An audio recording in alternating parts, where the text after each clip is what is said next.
na sejarah orang Aceh dan Roronyo itu bagaimana hubungan Turki dengan Aceh zaman.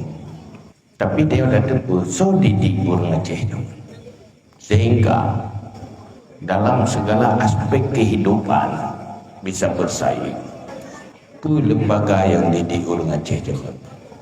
Yaitu yang keleboyan pendidikan mulai madrasah, nyekun melatah, yang zaman melatahnya tempat ngedidik orang kampung musapat ini, bimbingan sentra pendidikan, kefungsikan melatah.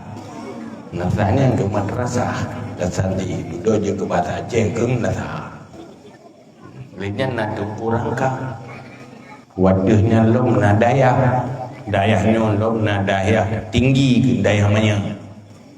Konsep pendidikan ini yaitu ilmu fardu'in dan fardu kifayah. Sehingga hebat orang Islam karena sukses tersampaikan agama kepada umat. Agamanya itu tiap kampung terus agama, ilmu agama lewat pendidikan, yaitu madrasah-madrasah. Olehnya wadahnya sampai dayah-dayah. Tapi tanya orangnya memang yang mandung takdir Allah. Kita nyonyo kali generasi yang udip di zaman Kesultanan Iskandar Muda. Tanyonyo kali udip di zaman di mana Acehnya adalah satu bangsa. Tetapi orangnya udip di zaman di mana tanyonyo bagian dari sebuah bangsa, kaji ke sebuah suku, jadi nanggro kesatuan. Tanyonyo generasi kelahir di zaman kesultanan dan kerajaan, tapi udip di era demokrasi, linyan di era global, dunia global dengan maju teknologi informasi dan komunikasi. Nyoke wadenyo tanyo generasi Islam yang lahir. Na generasi orang Islam lahir masa Nabi, masa kenabian. Nyandro Nabi yang tukang pimpin dan uruh orang Islam. Sehingga menjadi pemimpin-pemimpin dunia, pengukir sejarah. Abih Nabi neganto le para khulafaur rasyidin.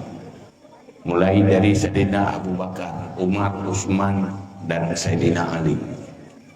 Di bawah kepemimpinan para khulafaur rasyidin, umat Islam semakin hebat dan kuat.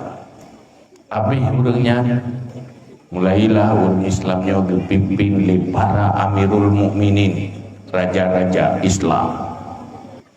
Yang berakhir dalam sebuah sejarah apakah berakhir gelar Amirul Mukminin, pemimpin orang Islam, yaitu Harun Ar-Rasyid.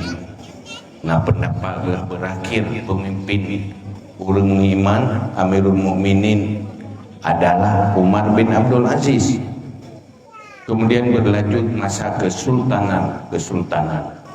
Orang Islam di bawah kepemimpinan para sultan. Nah, sultan yang saleh, yang Islam. Nah, sultan yang hana saleh. Urang Aceh Kesultanan Islam. Para raja saleh-saleh berakhir Kesultanan Iskandar Muda. Urangnya tanyonyo urang katilat lahir. Di saat umat Islam tidak lagi di bawah para Amirul Mukminin, pemimpin-pemimpin orang beriman. Sehingga uronyo munyo selamat luar biasa, munyo releng nyan biasa, paket hana tak tahu, maka wate hana pai urung pai ada semiki tahu ro dan hana putapre. Bagaimana menyelamatkan umat Nabi Muhammadnya dari malapetaka kehidupan dunia dan akhirat, sehingga betul-betul udip hasanah fid dunya hasanah fil akhirat. bahagia di dunia, bahagia di akhirat.